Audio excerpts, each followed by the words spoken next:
నేను మోషేకు తోడైండినట్లు నీకును తోడైందును. యెహోషువ గ్రంథము 1వ అధ్యాయము 5వ వచనము. ప్రియమైన దేవుని బిడ్డలారా, ఇక వాక్యాన్ని బాగా జ్ఞానం చేసినట్లయితే, ఇజ్రాయెల్ ప్రజలను నడిపించడానికి దేవుడు మోషే గారిని ఎన్నుకున్నారు.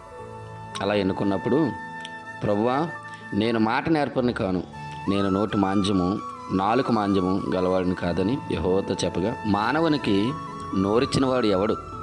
మోగవాడినే కానీ, చెవిటివాడినే కానీ, దుష్టి గలవాడినే కానీ, గుడ్డివాడినే కానీ పుట్టించినవాడు ఎవడు? యెహోవానైనా నేనే కదా.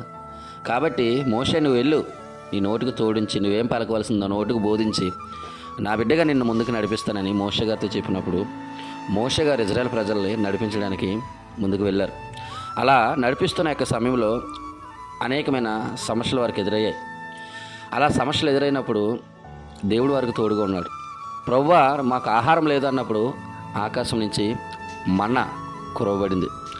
ప్రభువా, మాకు తాగడానికి నీళ్ళు లేవు అన్నప్పుడు బండ నుంచి నీళ్ళు రావడం మనం గమనించాం. ఎర్ర సముద్రము అడ్డగా ఉన్నప్పుడు శత్రు సమూహం వెనకాల పరుగులెడుతూ ఉండగా, తరుముతూ ఉండగా, ఎర్ర సముద్రము వెనకాల శత్రువులు ఉండగా ఇజ్రాయెల్ ప్రజలు మోషే గారి మధ్యలో ఉన్నప్పుడు మోషే గారు ప్రార్థన చేయగా ఎర్ర సముద్రము 2 పాయలైపోయింది. మధ్యలో ఆరిన నేలగా మారిపోయింది. ప్రియమైన దేవుని బిడ్డలారా, ఇలా మనం చెప్పుకుంటూ పోతే, ఇలా ఇజ్రాయెల్ ప్రజల్ని మోషే గారు నడిపించినప్పుడు దేవుడు తోడుగా ఉండి చాలా అద్భుత కార్యములు చేశారు.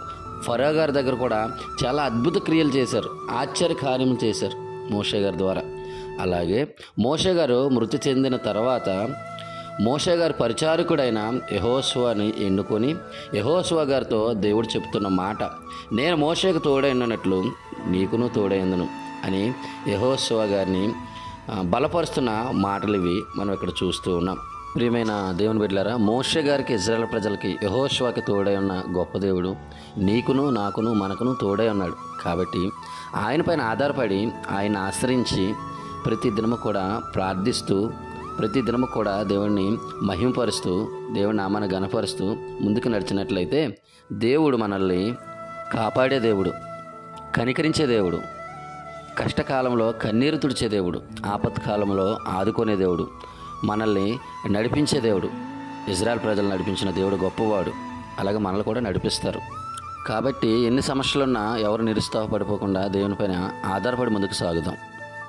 పరిశుద్ధుడా, విన్న వాక్యం మాకు హృదయాల్లో ఫలింపచేయమని యేసు నామములో ప్రార్థిస్తున్నాం తండ్రి, ఆమేన్.